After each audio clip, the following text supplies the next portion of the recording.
Recuerden que estamos transmitiendo a través de Ahora Canadá y de GoLive TV también. El día de hoy nos vamos a ir hasta Argentina, el lugar donde se encuentra nuestro invitado de esta noche. Pero antes, ¿qué les parece si vamos a hacer una escala hasta el caluroso Campeche, México? Y ya no debería de estar tan caluroso, Chalito. ¿Cómo estás? Hola, Clau. Está más o menos, ¿eh? Ahorita estamos en noviembre, en la parte donde yo vivo, que es en las afueras de la ciudad. Como está todo cubierto, muchos árboles, mucha vegetación, entonces ya empieza a caer la neblina y a esta hora, mira, estoy pero mate, no pasa nada, pero Clau, como siempre es un gusto saludarles y también les recomiendo a los peregrinos que nos están viendo ponerse en contacto con tu página, Clau, darle like, que tus historias, que las sigan viendo, deliciosas, padrísimas. Ojalá que la sigan viendo, Ahí porque mira, vamos, oye, ahí vamos con eso de la creación de contenido, ¿eh? óyeme, pero es que me gusta mucho porque tú haces unas buenas, muy buenas relatorías sobre cómo van los días, sobre cómo hacer ciertas cosas. Ojalá que te puedan seguir, estar siguiendo y por supuesto también que le den like al canal y que nos sigan viendo en estas entrevistas. Y el libro de hoy, Clau, es un libro duro, es un libro complicado, creo que retrata uno de los momentos más tristes, más fuertes, más complicados.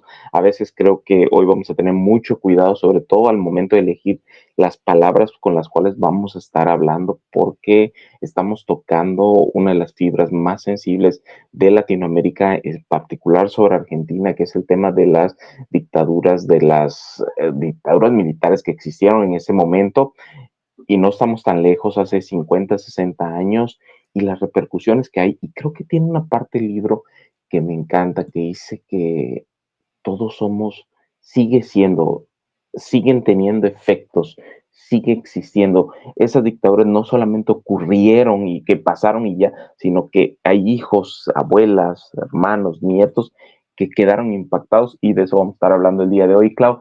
Y a quien tenemos ahora desde Argentina. Desde Argentina nos vamos a ir directamente con Federico Bianchini. Él es licenciado en comunicación, periodista y narrador. Ha trabajado en medios como Clarín, La Razón y Revista Anfibia y ha colaborado con publicaciones internacionales como Gato Pardo. Su trayectoria ha sido reconocida con premios como el Don Quijote del Periodismo. También entre sus obras destacan Antártida, 25 días encerrados en el hielo, y el día de hoy vamos a estar hablando sobre este material, Tu nombre no es tu nombre, y te damos la más cordial bienvenida. Federico, ¿cómo estás? ¿Qué tal, Claudia? Hola, Gonzalo, ¿cómo andan? Muy bien, Aquí. muy contentos de por fin coincidir. Oye, ya teníamos semanas queriendo ahí poniéndonos de acuerdo en días, horarios, pero mira, aquí ya por fin Lo te conseguimos. tenemos. Así es, llegó la fecha y como platicábamos, Federico, el día de hoy vamos a hablar acerca de este material, Tu nombre no es tu nombre, historia de una identidad robada en la dictadura argentina. Quisiera platicarles un poquito a las personas que se estén conectando en este momento de qué trata, ¿no? Un poquito de la sinopsis para que se den más o menos una idea de, pues, del tema que vamos a tratar el día de hoy. En el año 2000, un juez citó a la protagonista de este libro para decirle que su nombre no era Mercedes Landa, como ella había creído siempre, sino Claudia Poblete, y que las personas que la habían criado no eran sus padres, sino sus secuestradores. Sus verdaderos padres, dos jóvenes militantes de izquierdas, habían sido torturados y desaparecidos en 1978 durante la dictadura argentina, y ella, con solo 8 meses, fue entregada a una familia de militares para que la criasen como una hija propia. Y partiendo desde ahí, Federico, ¿cómo llega esta historia pues a tu pluma, a tu vida? Sí, Claudia. Bueno, yo llego un poco a la historia un poco por casualidad y un poco por causalidad. A mí me habían pedido de un podcast de Chile una historia de nietos restituidos. Entonces me contacté con la prensa Abuelas de Plaza de Mayo, Clarisa Vega, que es amiga, y le dije, mira, estoy buscando una historia, por ahí vos me podés ayudar a ver cuál podría ser.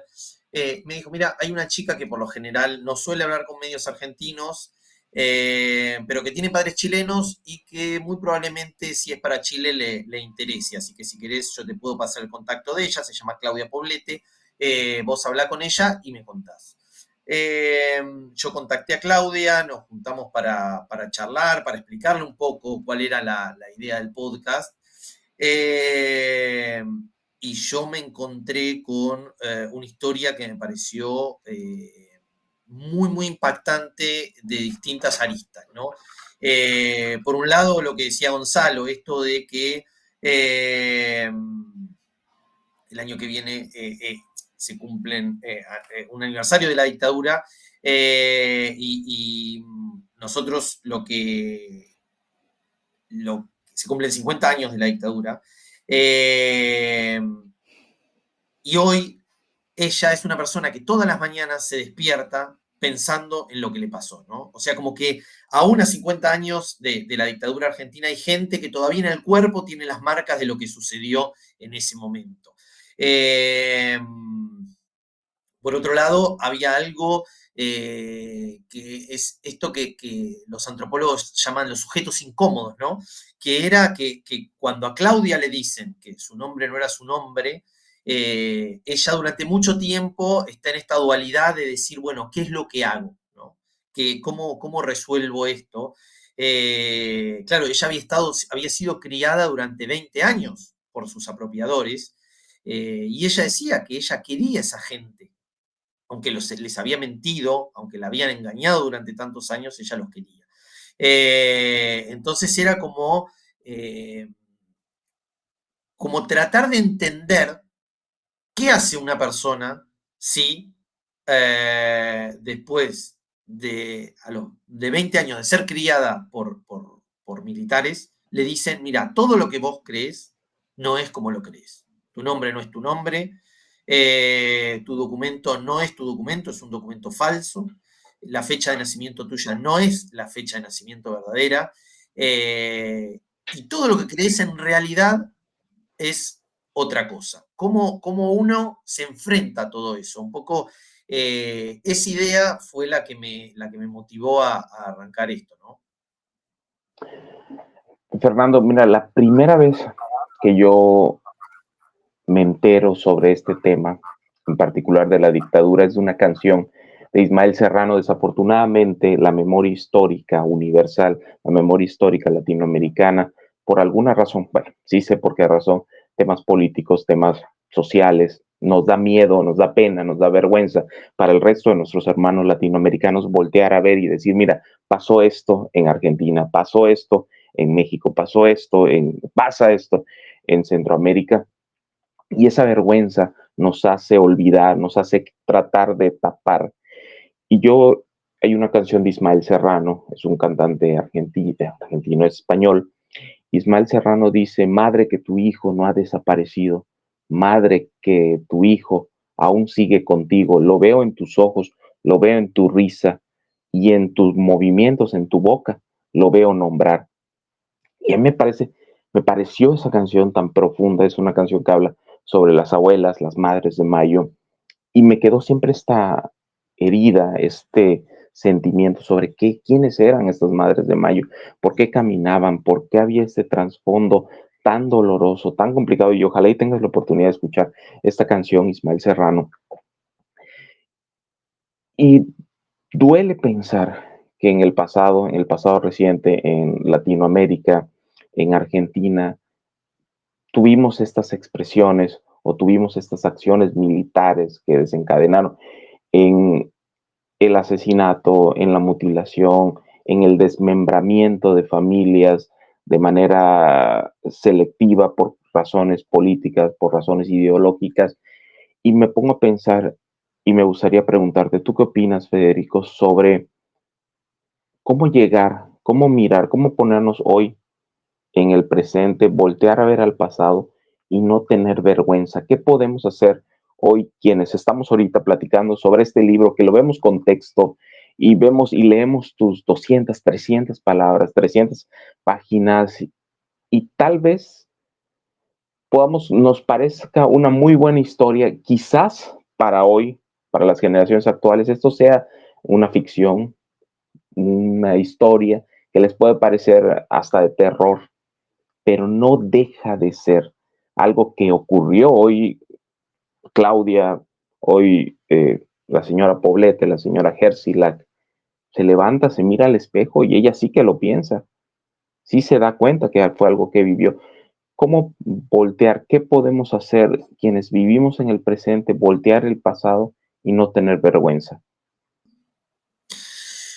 Sí, sí, es así, Gonzalo. De hecho, me contaba Claudia que, por ejemplo, ella a veces suele ir a colegios primarios, ¿no? A dar charlas, y que muchas veces las preguntas que surgen, la vez pasada, por ejemplo, un chico levantó la mano y dijo, yo quería preguntar si cuando pasó esto, los autos existían. O sea, como esa idea, ¿no? Que es algo muy, muy, muy lejano y que ocurrió quién sabe uno cuándo. Eh, y sin embargo, esto pasó hace 50 años, menos de 50 años, ¿no?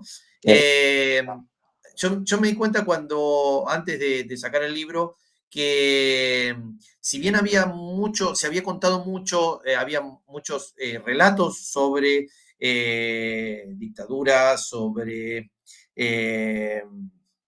incluso sobre apropiaciones, sentía que no había, o por lo menos yo no había conocido el recorrido emocional. Y un poco eso fue lo que me llevó a mí a hacer este libro. Yo en un momento, hablando con Claudia, me di cuenta de que esta historia era más que para un podcast, ¿no? Entonces le propuse hacer una crónica larga, ella me dijo que sí, que estaba de acuerdo, y en un segundo o tercer encuentro yo le dije, mira, Claudia, a mí me parece que esto tendría que ser un libro. Yo creo que es demasiado lo que yo quiero contar como para meterlo solamente en una crónica larga. Y ella me dijo, yo no puedo prohibirte que hagas un libro con mi historia. Y yo le dije, bueno, pero a mí eso no me alcanza. Porque yo podría haber escrito un libro con su historia si ella no quería que yo lo escribiera o si ella me lo permitía de algún modo. Pero yo no quería hacer un libro de escritorio, yo no quería hacer un libro de yendo a una hemeroteca, yendo a una biblioteca, buscando datos y atiborrando las páginas de datos y de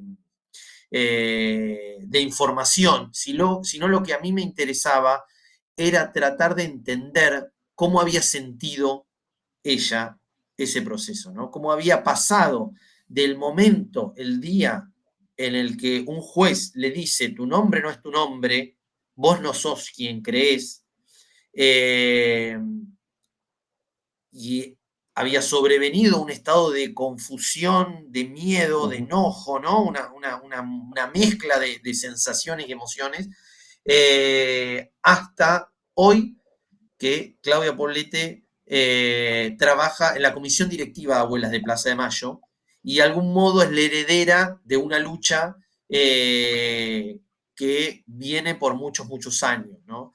Entonces yo le dije, no, mira, yo necesito que si vos, que para hacer el libro que yo quiero hacer, yo necesito que vos quieras que yo lo haga. Justo estábamos en pandemia, entonces pasó como un año y medio donde no tuvimos comunicación, y luego de ese año y medio yo le escribí un mail contándole un poco los motivos por los que yo quería hacer este libro, que muchos motivos tenían que ver con la historia, muchos motivos tenían que ver con ella, pero también tenían que ver conmigo, ¿no? Y le propuse volver a juntarnos. Y cuando nos juntamos de nuevo, ella me trajo una caja de cassettes grabados, que es el archivo biográfico que Abuelas de Plaza de Mayo hace para los nietos que aún no fueron recuperados. Hoy hay aproximadamente 300 nietos que son gente que desconoce su identidad. Entonces, lo que hace Abuelas de Plaza de Mayo es entrevistar a familiares de sus padres desaparecidos, y tratar de reconstruir esa historia. Entonces, ella me dio eso y no me dijo, hagamos el libro, pero me dijo, acá tenés un documento, para mí un documento periodístico, histórico, y me dijo, quizás esto te pueda servir. Yo empecé a desgrabar esos cassettes, empecé a trabajar con eso, y seguí adelante, porque hay una de las cosas que yo comento en el libro que es muy difícil para mí. Yo digo que narrar una desaparición es como describir un silencio, ¿no? Uno puede decir qué vino antes y qué vino después, pero cómo describir lo que no está. Porque hubo gente que vio a José Poblete con su silla de ruedas en el Olimpo, antes de subir a que los desaparecieran, y después vio la silla de ruedas tirada en el piso. Pero, ¿qué puede hacer uno para saber qué hubo en el medio? Porque después yo, hablando con el abogado que lleva a cabo la investigación, Daniel Rafecas, yo le preguntaba, bueno, si uno quisiera de un modo hipotético tratar de pensar en cómo investigar dónde podrían llegar a estar los cuerpos de los padres de Claudia, del padre y de la madre de Claudia, ¿qué debería ser? ¿Cuál sería? Y él me decía, no hay nada que se pueda hacer, porque hay una especie de cortina de hierro probatoria que se cierra y que los militares que sabían eso nunca hablaron. Alguno dijo algo y después, cuando lo llamaron a testificar, no habló, porque la gente que los vio fueron desaparecidos o asesinados. Entonces, no hay modo de llegar allí. Entonces, bueno, era también un desafío a nivel retórico ver qué hacía con eso, ¿no? Cómo resolver. Claro. Uf, mira, hay un título de un libro que tú pones en la historia de los ovnis. Me gusta mucho y de ahí quiero tomar para hacerte este planteamiento. Y es la historia de los ovnis. No recuerdo si página 60, 62, no recuerdo bien, pero está en la historia de los ovnis, justo después de una frase que dice: los que tengan oídos que oigan, los que no, los que tengan oídos que oigan, los que tengan ojos que vean.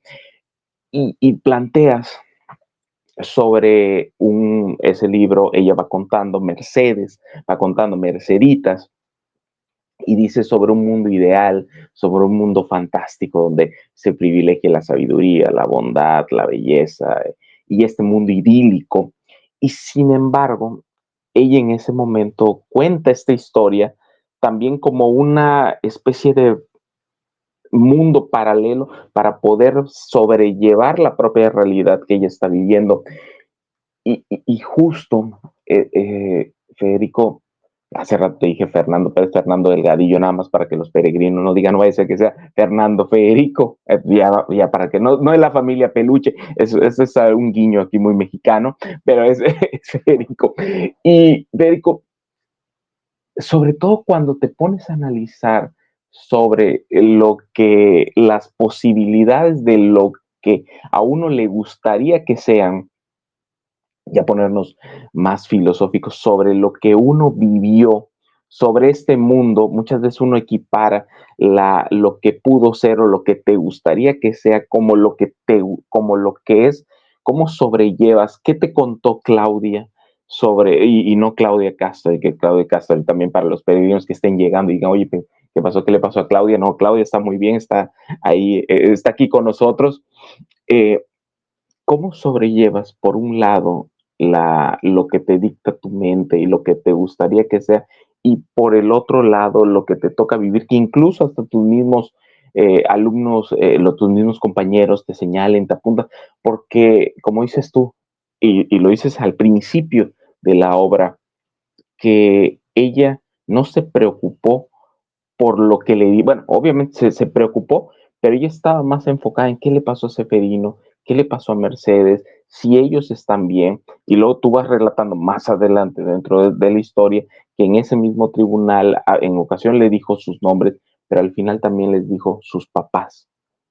¿Cómo manejas esta dualidad entre el encanto de lo que fue tu vida, una vida cómoda, una vida de una chica que nunca se subió al camión, que nunca vivió las necesidades que vivimos la gran mayoría de los latinoamericanos, porque vivió en una familia acomodada, y luego darse cuenta que sus padres intentaron cambiar el mundo, hicieron esta lucha histórica por cambiar el mundo, y eran estas personas que vivieron esta tragedia de ser víctimas, de ser desaparecidos de esta dictadura militar? ¿Cómo mezclas tú como autor entre lo que nos gustaría que fuese, o cómo el personaje mezcló entre su idealización y lo que finalmente tienes que luchar para digerir esa tragedia que se te viene encima. Hay algo muy interesante de eso, que es que Claudia me contaba que ella, por ejemplo, al principio, bueno, en realidad no tan al principio, cuando ya empieza a darse cuenta y a querer separarse de sus apropiadores, de su familia biológica, cuando entiende bien lo que habían hecho, eh, por ahí estaba en la cocina de su casa y se daba cuenta de que estaba guardando las ollas del mismo modo que su apropiadora. Y entonces se enojaba muchísimo, porque no quería hacer las cosas como le habían enseñado a hacerlas. Y entonces agarraba y cambiaba todas las ollas del lugar. Hasta que en un momento se dio cuenta de que ella había vivido 20 años con esa gente, que ella había aprendido a hablar, había aprendido a leer, había compartido muchísimos momentos y que ellos eran gran parte de su vida. Y que uno no puede, por una decisión, cambiar, olvidarse de una parte de su vida. No es que uno sale con una persona y de repente se pelea furiosamente con esa persona y dice, bueno, a partir de ahora, esa persona no voy a pensarla más. Bueno, uno lo puede decir, ¿no? Pero están los efectos que eso no sucede. Entonces ella se dio cuenta de que no iba a poder olvidarse de eso y que lo que tenía que hacer era tratar de apropiárselo de otra forma, de reconfigurarlo, de darle simbólicamente otra investidura para poder seguir adelante. Algo muy notable que yo fui descubriendo fue que en general los neurólogos dicen que los recuerdos aparecen a partir de los 2 años de los niños y las niñas, ¿no? Que antes de eso, si bien se registran muchas sensaciones, muchas emociones, no hay recuerdos puntuales de escenas. Y sin embargo, cuando Claudia era bebé, cuando tenía 8 meses, su padre, José Poblete, que estaba en silla de ruedas porque había tenido un accidente de tren en el cual le habían amputado las 2 piernas, por el cual le habían tenido que amputar las 2 piernas, se la ponía UPA en una silla, en la silla de ruedas, y giraba con ella. Y ella parece que se divertía mucho y se reía. Cuando ella tenía 15 años, ella repetía esto en la casa de sus apropiadores con una silla de estas de que usamos para estar frente a la computadora y giraba. Y su madre, que conocía la historia, le decía, no hagas eso, vas a traer la desgracia a esta casa. Y ella le impactaba la desesperación de esa mujer, si lo que estaba haciendo era algo que no tenía ningún tipo de significado especial. En realidad sí lo tenía, pero ella lo desconocía. Pero entonces, ¿cómo, a pesar de que los neurólogos digan que los recuerdos aparecen a partir de los 2 años, Claudia tenía todavía recuerdos de los 8 meses, ¿no? O sea, y esto muestra hasta qué punto estaba arraigada, hasta qué punto queda arraigada la memoria de los antes de los 8 meses y la memoria de todo lo que vino después, ¿no? Entonces, esto, Gonzalo, que vos decís, me parece que es uno de los ejes del libro que yo quise hacer, ¿no? ¿Cómo resuelve una persona eso? ¿Puede dividirlo o tiene que tratar de convivir con eso? Y entonces yo le preguntaba a Claudia, ¿vos cómo haces para despertarte todos los días y seguir adelante con todo esto? Y ella me decía, de la misma forma que vos y el resto de las personas se levanta y sigue adelante con lo que le tocó. Son cosas muy diferentes, pero cada uno en el fondo hace lo que puede, ¿no? O sea, vos te levantás y seguís adelante a pesar de que hay cosas que quizás hubieras querido cambiar, pensás que te equivocaste o que te tocaron así, y bueno, no hay más que eso. Claro. De hecho, justo de lo que estás hablando, Fede, hay una parte en el libro que dice, para Claudia la identidad es una construcción. Está hecha por una parte genética, que es la que heredamos, y otra parte que es cultural, ¿no? Dice, a mí los 20 años de la apropiación me dejaron cosas y los 20 años de la restitución me dejaron otras, ¿no? Hoy soy una mezcla de todo eso, una reconstrucción, una especie de rompecabezas, ¿no? Qué difícil, como dices, ¿no? Levantarte y decir, híjole, ¿no? Lo que comentabas, ¿no? Hago cosas que obviamente aprendí viendo y que quiero dejar de hacerlas, pero que no es tan fácil, ¿no? También a veces, si uno que a veces no tiene ese tipo de problemas, de inconvenientes o ese tipo de pasado, dice uno, ¿dónde estoy parada, no? Te llegas a preguntar, ¿dónde estoy parado en mi vida? ¿Qué voy a hacer? Tengo muchas dudas, pero con una historia así, pues ha de ser más difícil todavía, Fede.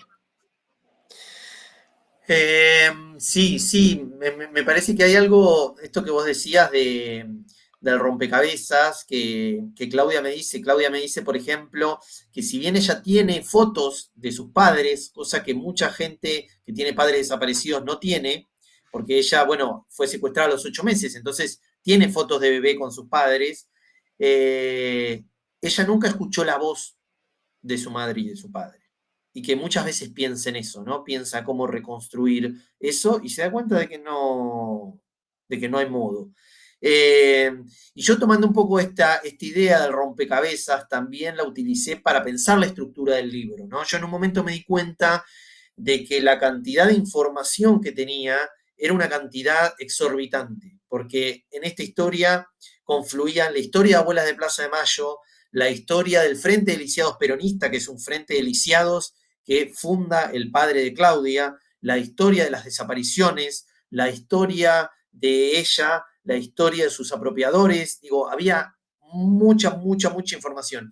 Entonces empecé a pensar cómo meter toda esta información en el libro y en un momento me di cuenta de que quizás esa no era la forma de pensarlo, de que era un error pensar que yo tenía que meter todo eso en un recipiente, por decir de alguna manera, sino que quizá lo que podía hacer era invertir la idea y decir, ¿por qué no pienso cómo puedo contar la historia que yo quiero contar con la mínima cantidad de elementos posible como para que esta historia se entienda? Es decir, no agarrar y completar un rompecabezas con piezas que me daban, sino tratar de armar mi propio rompecabezas diseñando la forma de cada pieza y diseñando también la silueta que iba a tener ese rompecabezas, ¿no? Y entonces eso a mí me permitió poder liberarme de algún modo de la carga que implica decir, bueno, pero esto no lo estoy poniendo, esto no lo estoy poniendo. Digo, que también hay muchos otros libros que pueden complementar ¿no? Como que siempre hay retroalimentaciones.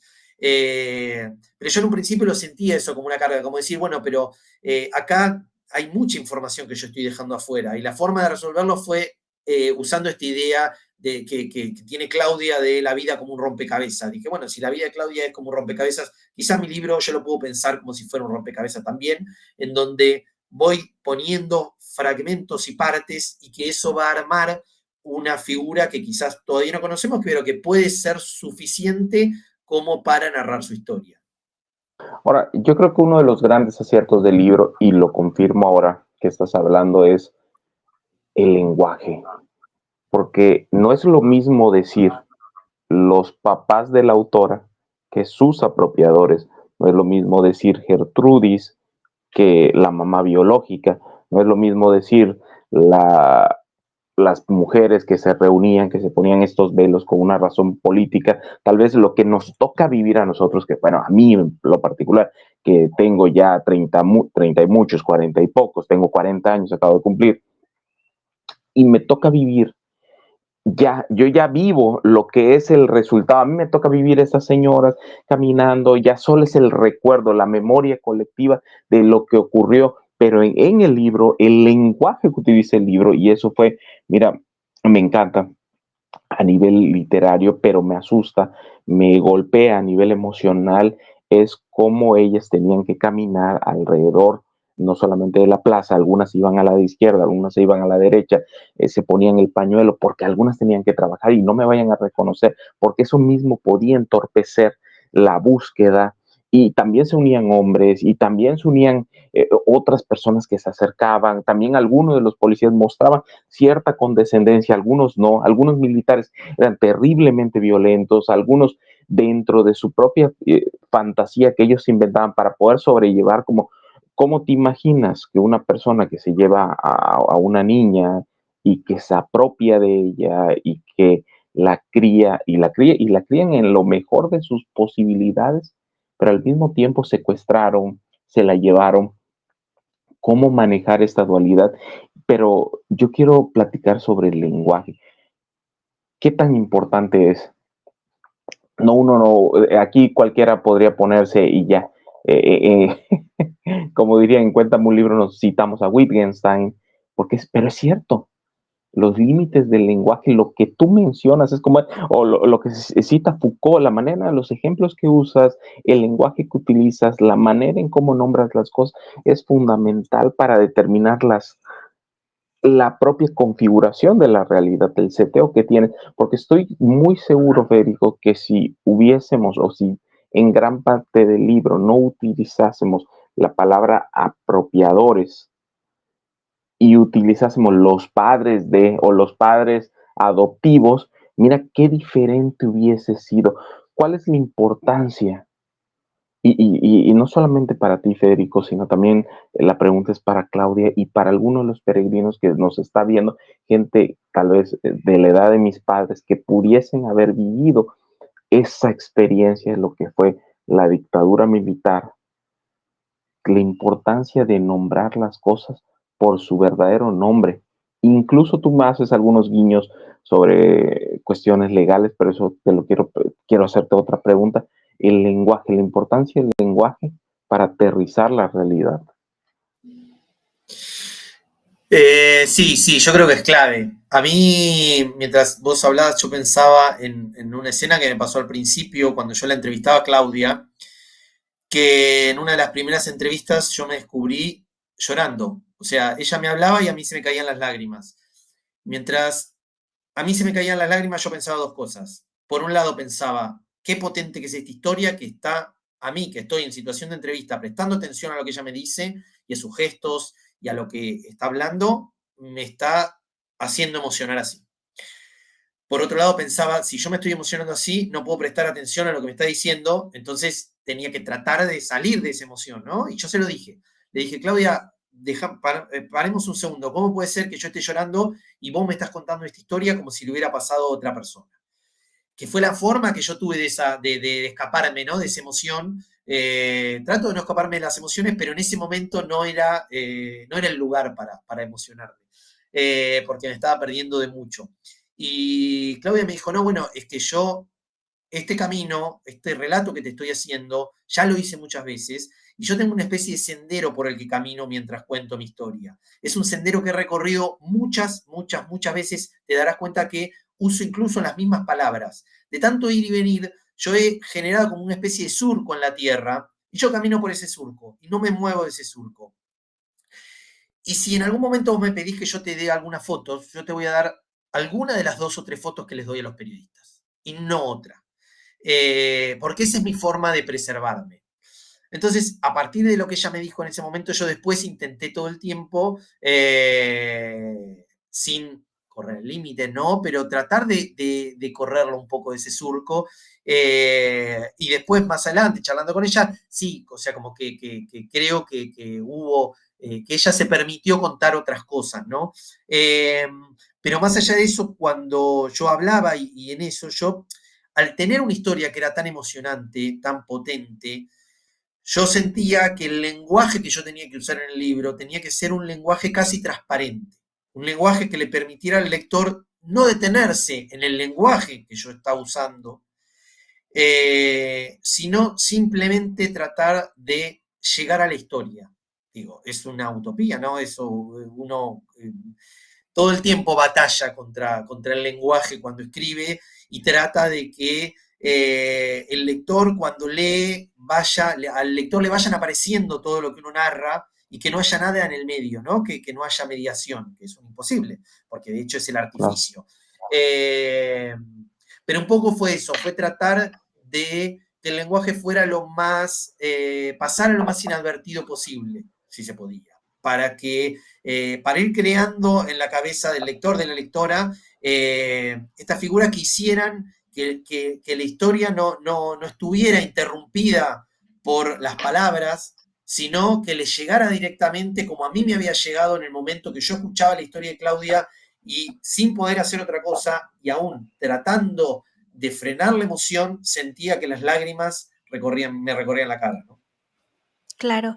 Y cuando ya tuviste el material que ya iba a salir, me imagino que ya obviamente antes lo revisó, lo vio, ¿cuál fue la opinión que te dio ella sobre todo este trabajo que realizaron, pues ahora sí que en conjunto, ¿no? Es muy interesante, Claudia, porque desde que yo le dije que quería hacer un libro, ella me dijo que no me lo podía prohibir y después no me volvió a decir nada de eso. Entonces, ella me dio los cassettes, nos volvimos a juntar, seguimos adelante, y yo cada vez que le decía entrevistarla, ella me decía que sí, pero no se volvió a mencionar lo del libro.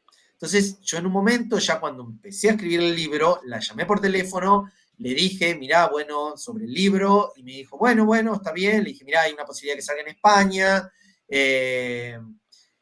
Cuando el libro ya estuvo listo, yo le dije, mirá, Claudia, el libro se va a mandar a imprimir. Me dijo, bueno. Yo le dije, bueno, si querés, cuando reciba el libro, yo te lo mando. Me dijo, perfecto. Cuando el libro se imprime, yo la llamo y le digo, mira, Claudia, yo tengo una versión del libro en digital. O si querés, esperamos unos días y te mando el impreso. Y me dijo, espero el impreso.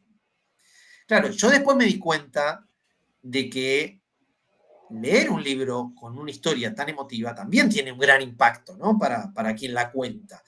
Estábamos esperando que llegara el impreso, pero el libro fue reseñado en el programa el escritor español Juan José Millás reseña el programa en su programa de Cadena Ser, y a los 15 días nos propone hacer una entrevista a Claudia y a mí.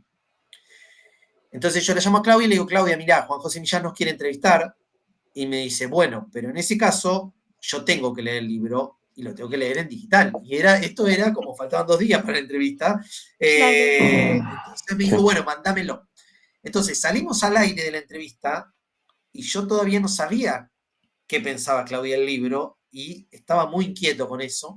Y de hecho, Claudia, en la segunda pregunta dijo, bueno, antes de responder, yo sé que Federico debe estar temblando en este momento porque él no sabe qué pienso yo del libro, y no, tuvo unas palabras muy cálidas y fue como un gran alivio saber, claro, que por ahí salíamos en la entrevista y ella empezaba, no sé, a hablar cosas del libro y bueno, fue bastante tenso ese momento para mí. Claro, me lo imagino, ¿no? Ahora, miren, me gusta mucho esta palabra, el proceso de reconstrucción de la historia, el espacio de la memoria, que es parte de lo que hablábamos hace rato sobre el lenguaje, pero también tú mencionas en el libro, las Madres de Mayo no solamente iría ante la imposibilidad de poder acceder en Argentina ante un juzgado, primero ante un juzgado, luego ante la misma corte argentina, ellos iban a cualquier instancia internacional, fueron a Roma, fueron a Nuremberg, fueron en Alemania, fueron a muchas instancias de carácter internacional buscando la preservación de estos espacios de memoria, de no decir, bueno, miren, esto está ocurriendo en Argentina, en algunas ocasiones propio de mantener estas sanas, y pongo aquí una comillas enorme, estas sanas relaciones con otro país, con otra nación, pues muchas veces se hacía de la vista gorda, en ocasiones sí, de manera en particular, sobre todo en Francia, cuando estaban buscando cómo poder, no tenemos la tecnología que había en ese entonces, estamos hablando hace 50 años que no se podía descubrir, de que decíamos el ADN, pero en ese entonces decía, oye, con una muestra de sangre, y se emocionaban porque oían que había la posibilidad de que en Francia había un doctor, había un grupo de médicos que podían identificar que una persona era el padre de la otra persona con la sangre, pero te lo hago porque la importancia de lo que significa lo que, lo que fueron estas instancias internacionales más adelante, después de la dictadura militar, como muchas veces la misma corte cerraba de tajo y decía, esto no lo podemos dar, esto no existe, o decimos que no existe, no sabemos. Incluso los mismos perpetradores de estos crímenes que llevaban a jóvenes y los lanzaban en el mar. Y esto lo digo con mucho respeto, sobre todo por la gente que nos está viendo y quienes les toca y quienes les tocó vivir esta desgracia, pero también este papel de lo que significa la corte, lo que significa las instancias judiciales. Federico, en este proceso, en este caminar, ¿cómo te toca a ti vivir? ¿Cómo te toca experimentar este proceso sobre lo que significó muchas veces para bien, muchas veces para entorpecer, muchas veces para dar esperanza, otras veces para quitarla? Este proceso de reconstrucción histórica que viene de la misma autoridad, que viene del mismo gobierno, que viene de la misma, del mismo sistema judicial. ¿Qué terminas? Cuando tú terminas la última hoja del libro y se te viene a la palabra justicia, ¿tú qué piensas cuando hablamos de este tema? Mira, había algo que me decía Claudia, que es que cuando ella, por ejemplo, tiene que llenar un formulario, si va a alguna dependencia a hacer un trámite por algún motivo, eh, cuando en el ítem de llenar si sus padres están vivos o están fallecidos, ella dice, yo le tengo que mentir, no puedo, yo no sé si, o sea, ellos están desaparecidos. Esa es la figura, ¿no? Eh, y entonces es como, ella dice que institucionalmente hay algo que es como no está zanjado. No es que en los trámites y los formularios eso está incluido, ¿no? Incluso dice que le pasa mucho por ahí con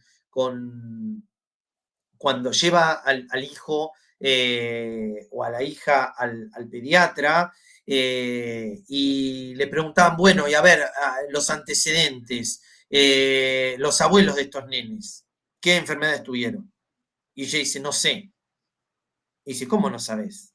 Y entonces dice, no. Y entonces ella dice, y yo ahí tengo que empezar a explicar y un poco por la obligación de verdad que siento, porque yo siento, bueno, no puedo estar escondiendo esta historia, porque la verdad no tengo por qué tener vergüenza de esconder esta historia, si esta historia es una historia terrible que pasó y que no tuve la culpa de que sucediera. Ella dice que se mete en berenjenales, porque entonces empieza a explicar, no, bueno, es que a los padres, mis padres están desaparecidos, y cuenta lo de la dictadura, y entonces el término desaparecidos aún hoy, casi a 50 años de la dictadura argentina, genera mucha emocionalidad, ¿no? Entonces quizás se encuentra con un pediatra negacionista y se genera una situación incómoda.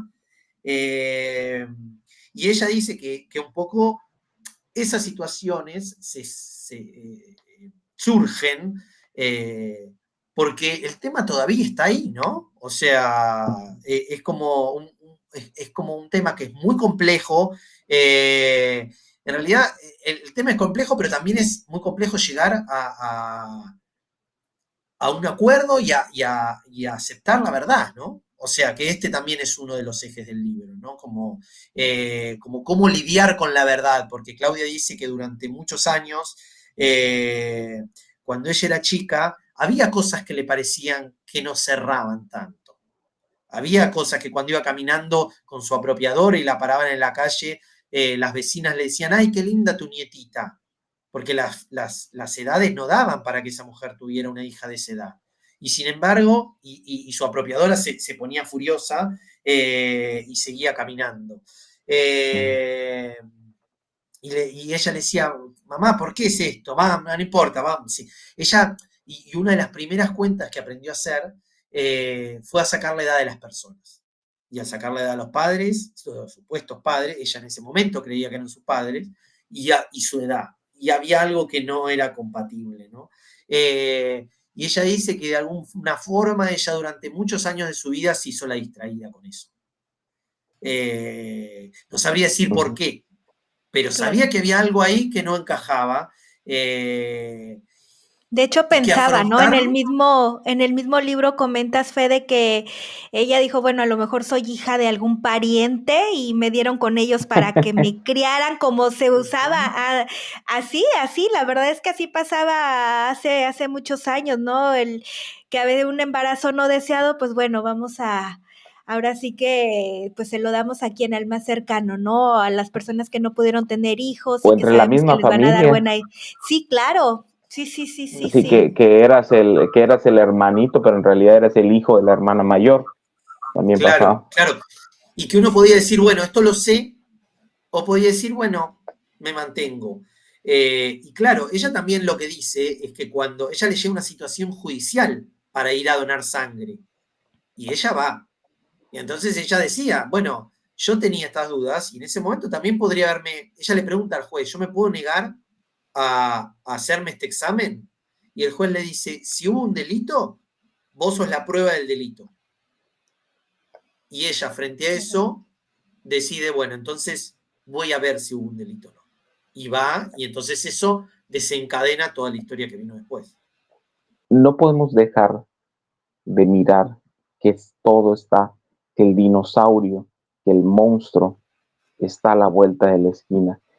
¿Qué puedes decirle tú, Federico, a tus lectores más jóvenes que miran eso tal vez, y te lo digo con toda honestidad, como una historia, como una novela distópica, como leer 1984, como leer cualquier universo distópico que dicen, no, a nosotros no nos va a pasar, esto está fuera de la realidad, a mí no me va a alcanzar que me puedan decir qué hacer y qué no hacer?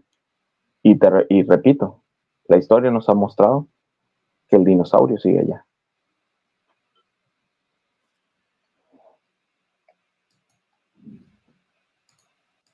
Sí, totalmente, Gonzalo.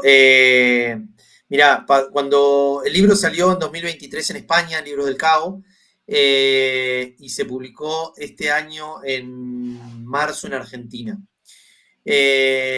Cuando el libro salió en España, el editor me propuso la posibilidad de hacer algún tipo de notas al pie para explicar ciertas cosas que quizá para el lector español eran un poco ajenas, ¿no? ¿Qué era Montoneros? ¿Cuándo había sido el golpe militar? Etcétera, etcétera, etcétera. Eh, Cuando el libro salió en Argentina, la primera reunión que tuve con la directora de la editorial, ella me dijo, bueno, habría que revisar estas notas, las vamos a ver. Y la siguiente vez que nos encontramos me dijo, mira, estuve pensando y yo creo que tenemos que dejar estas marcas, tenemos que dejar estas notas al pie, porque muchos de nuestros lectores ni siquiera son alumnos que no conocen la historia, ni siquiera son alumnos de 15, 17, 18 años que no saben de qué estamos hablando. Son profesores de 30, 35 que tampoco saben y que no tienen y que en sus casas esto no se habló y que no conocen eso.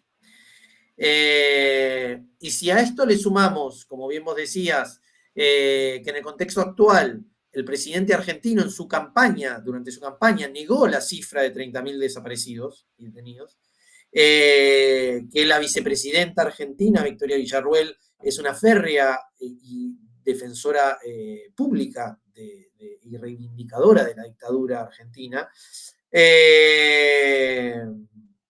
es algo preocupante y es algo que va en esta línea, ¿no? Como que hay generaciones para las cuales esto parece una historia distópica muy lejana, casi en blanco y negro, o como yo decía al principio, una historia que sucedió cuando todavía los autos no existían y sin embargo el año que viene se cumplen solo 50 años Claro. de estos hechos. Nos comentabas que el libro está disponible en España, México, en Argentina y dónde más lo podemos encontrar.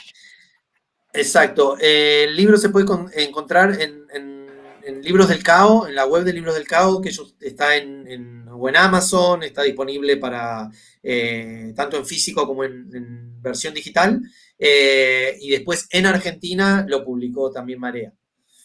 Perfecto. Y aquí está, por si quieren conocer a Claudia, el personaje principal del que hemos estado hablando en esta conversación. Aquí está pues para que la conozcan y le pongan también, ¿no? Un rostro a este personaje de la Así es. vida real, que no es ficción, sino que fue algo que en realidad sucedió.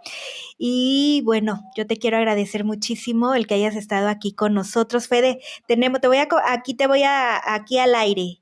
Tenemos pendientes que yo quiero hablar de este libro, Antártida, 25 días encerrado en el hielo. Así que Bien. espero próximamente que estés nuevamente en el espacio para poder hablar largo y tendido acerca de este material, Fede. Será un placer, Claudia, Gonzalo, hablar con ustedes. La verdad que la disfruté mucho la charla también, así que cuando quieran nos volvemos a encontrar.